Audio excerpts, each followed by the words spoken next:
Being raised by some about the price of protecting the first family. Let's discuss now. CNN political contributor Maria Cardona, Karine Jean-Pierre, the senior advisor at MoveOn.org, and CNN political commentators Paris Dennard and Andre Bauer. Welcome back, panel.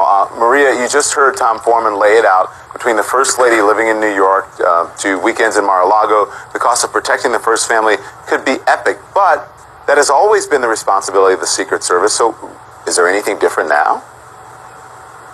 Well, there is a couple of things different here, Don. First of all, hypocrisy, which is nothing new when it comes to the Trump administration. He's full of hypocrisy day in and day out. He not only lambasted President Obama every time he would go on a trip saying that it's taxpayer money, how shameful it is, that he doesn't spend enough time at the White House, that he's golfing every weekend. And in 2015, he gave an interview to The Hill where he said if he became president, he would rarely leave Washington, rarely leave the White House. So we now see that that is absolutely not true. The second thing I think that is a big issue, especially for Trump and his family, is the fact that he has 4 adult children that also need protection whenever they travel. And that's fine. Like you said, that is something that happens. It is what it is. We have to protect the first family, all of it, including the adult children. But when the adult children are out on business trips, making deals, closing deals, and making themselves rich while taxpayers are paying for it, that is a completely different thing. Let me bring the other panelists in here because we have short time. Andre, the Washington Post reports that the Secret Service hotel bill for Eric Trump's trip to South America last month was nearly $100,000.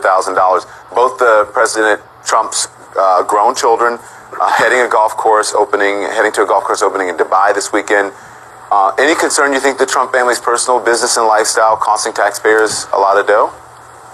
Well, you know I'm a fiscal conservative, and so yes, when I heard just a minute ago in your story that 300 people travel with the president, to me, no matter if it's a Republican or Democrat, that seems excessive to me, and somebody ought to look into ways to save money. I think the first family needs to be protected no matter who it is, and we could argue, look, Bill Clinton bills the United States government to have Secret Service on his property, which to me seems a little bit crazy. It's illegal, but he's the only person to ever do it.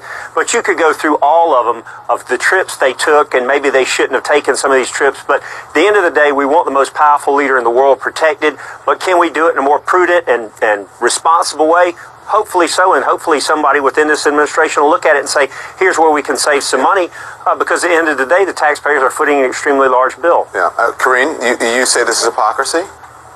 I do. I think it's complete hypocrisy. Like Maria was saying, he chastised President Obama for going on vacation, for golfing, and President Obama had fewer vacation days than his predecessor, President George W. Bush. I think for me, the thing that bothers me the most about this is the profiting off of the presidency. Mar-a-Lago, they doubled their initiation fee to $200,000, and also he actually never let go of ownership of his businesses. So his adult children are traveling, making money for the organizations. So he's profiting. I want to bring in Paris now. Sorry to cut you guys short, but I want to get it all in before we have to go. Paris, what do you think?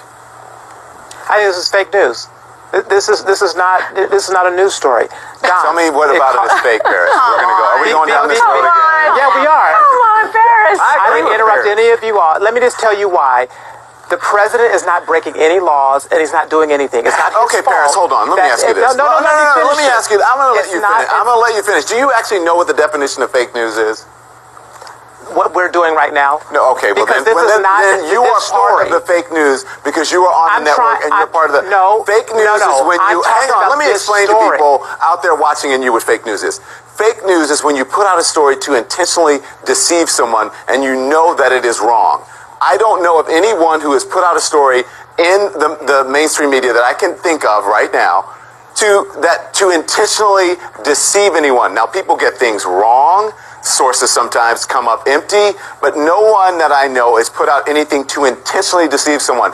This story that we're doing right now is not to intentionally deceive anyone. We are simply talking about the cost to keep a president safe, the Secret Service cost, and what are the pros and the cons, and as Andre said, and if there are ways that we can maybe able to work on that to make it fiscally better for the American people. There is nothing fake about that. Please stop it with that stupid talking point that it is a fake news story. If you don't want to participate in the news stories on this network, then don't come on and participate. But don't call them fake because you don't agree with them. Go on.